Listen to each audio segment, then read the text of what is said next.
తెలవాలి. ఇక్కడ బోర్డు పెట్టాము ఏమని, కమ్యూనిటీ మీడియేషన్ అని.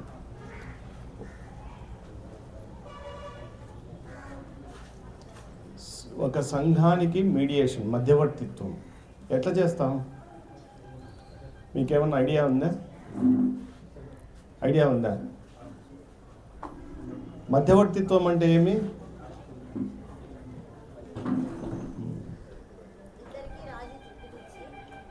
అది ఇద్దరికి, అవునా? అది ఇప్పుడు ఏం చేయగలం?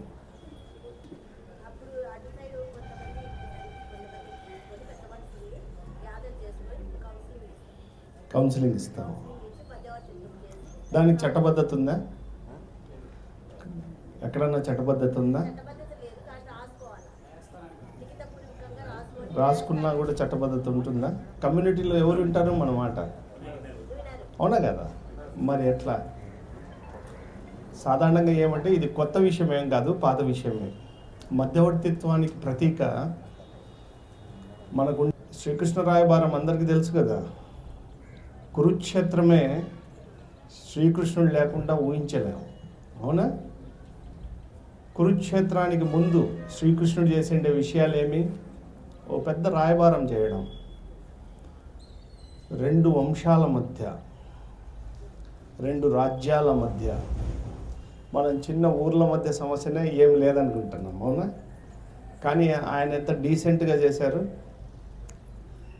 తన వల్ల ఎంత అవుతుందో అంత యుద్ధం రాకుండా ఆపేకి చూశారు. ఆ పద్ధతినే మనం ఇక్కడ అవలంబిస్తాం. అంటే చరిత్ర పుట్టకు మునుపు జరిగిండేది కదా, ద్వాపర యుగం కదా కురుక్షేత్రం. యుగాలు ఎన్నయ్యా? ద్వాపర యుగంలో జరిగిండే ఈ విషయము కలియుగంలో ఒక చరిత్ర అయిపోయింది. మనకు తెలీదు. అయినా మనము ఇండియాలో ఉండే గొప్ప సంస్కృతిలో ఒక భాగం మధ్యవర్తిత్వం అనేది. ఒక గుంపు, ఒక ఊరు గొడవ పడితే ఈ బ్రిటిష్ ఎరా వచ్చిన తర్వాత ఈ చట్టాలు ఇవన్నీ వచ్చాయి. దానికి మునుపు ఏం చేసేవాళ్ళు? గ్రామంలో పెద్ద మనుషులు పెద్దలుగా ఉండి ఇరు పార్టీల మధ్య గొడవ వస్తే కూర్చొని కన్సెన్సస్ అంటే ఇద్దరి నుంచి ఏకాభిప్రాయాన్ని తీసుకొచ్చి ఇద్దరికి రాజీ చేసేవాళ్ళు. ఆ రాజీని పత్ర రూపంలో ఇచ్చే సదుపాయం అప్పుడు లేదు, అంతా మౌఖికంగా జరిగిపోయేది. తర్వాత కాలంలో కూడా ఈ రాజీలు ఇవన్నీ చట్టబద్ధత పొందలేదు.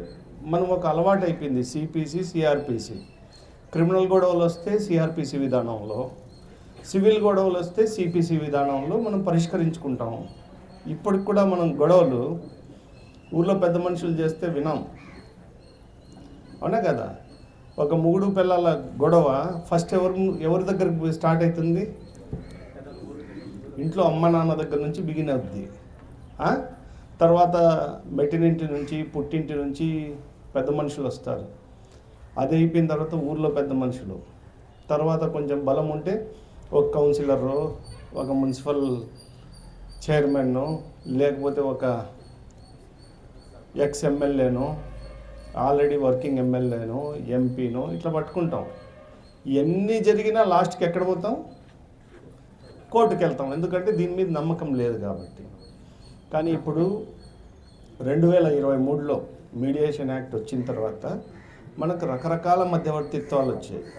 వాటిలో కమ్యూనిటీ మీడియేషన్, సంఘానికే మధ్యవర్తిత్వం అనేది కూడా లెజిటిమేట్, అంటే చట్టరూపం వచ్చేసింది.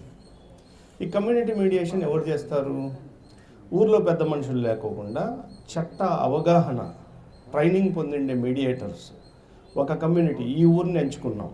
ఇప్పుడు డిస్టిక్లో మొత్తం 5 ఊర్లు ఉన్నాయి. 5 ఊర్లలో చిలంకూరు ఒకటి, రైల్వే కొండాపురం ఒకటి, చాపాడు ఒకటి, రైల్వే కోడూరులో ఒకటి, లక్కిరెడ్డిపల్లి ఏరియాలో ఒకటి. ఈ విధంగా 5 ఊర్లు మాత్రమే ఇప్పుడు పైలట్ ప్రాజెక్ట్గా తీసుకున్నాం. ఈ ఊర్లలో ఏదన్నా సమస్యలు వచ్చినాయి, ఇక్కడికి కమ్యూనిటీ మీడియేటర్స్గా సెలెక్ట్ చేయబడిన వాళ్ళు వస్తారు. ఈ వచ్చిన తర్వాత వాళ్ళు చేసే విషయం ఏమంటే సమస్యని ఫస్ట్ వినడం,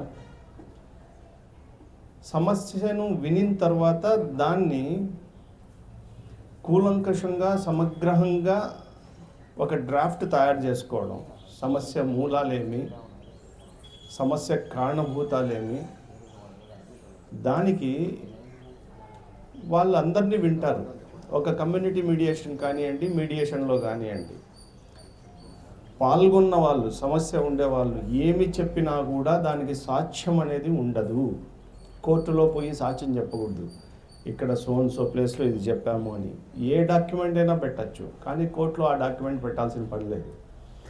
కానీ మధ్యవర్తిత్వం అనేది సక్సెస్ఫుల్ అయింది, విజయవంతమైంది, ప్రజలు ఒప్పుకున్నారనుకో, దాన్ని మీడియేటెడ్ సెటిల్మెంట్ అగ్రిమెంట్గా తయారు చేస్తారు మీడియేటర్స్.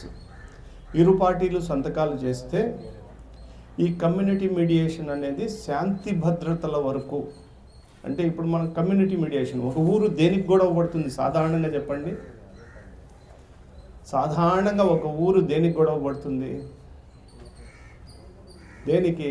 శాంతి భద్రతల విషయంగానే. సివిల్ పంచాయతీ ఊర్లకు మధ్య ఉండదు, అవునా కదా? శాంతి భద్రతల సమస్య మనకు ఎక్కువ వచ్చేది. శాంతి భద్రతల సమస్య ఎటువంటి సమస్య అది అంటే, ఒక చెరువు కింద ఊర్లు ఉన్నాయనుకో, మా ఊరోళ్ళకి ఫస్ట్ నీళ్ళు వదులు, మీ ఊరోళ్ళకి ఫస్ట్ నీళ్ళు వదులు, అదొక సమస్య. మామూలుగా అది కాకపోతే ఒక ఊర్లో 2 స్ట్రీట్స్ మధ్య గొడవ ఎక్కడొస్తుంది అంటే, వీధికి అప్రోచ్ రోడ్లో గొడవ వస్తుంది. 2 కమ్యూనిటీస్, 2 జాతుల మధ్య గొడవ ఎప్పుడు వస్తుంది అంటే, శ్మశానానికి పోయే దారి విషయంలో గొడవ వస్తుంది, అవునా కదా? ఇట్లాంటివే మనకు సాధారణంగా వచ్చే గొడవలు ఇట్లుంటాయి. ఈ గొడవల పైన శాంతి భద్రతలతో ఒక మధ్యవర్తిత్వం విజయవంతమైందనుకోండి, అప్పుడు అది మీడియేటెడ్ సెటిల్మెంట్ అగ్రిమెంట్ అయ్యిందంటే చట్టరూపం దాల్చేస్తుంది, డీమ్డ్ డిగ్రీ అయిపోతుంది, కోర్టు ఇచ్చిండే డిగ్రీతో సమానం.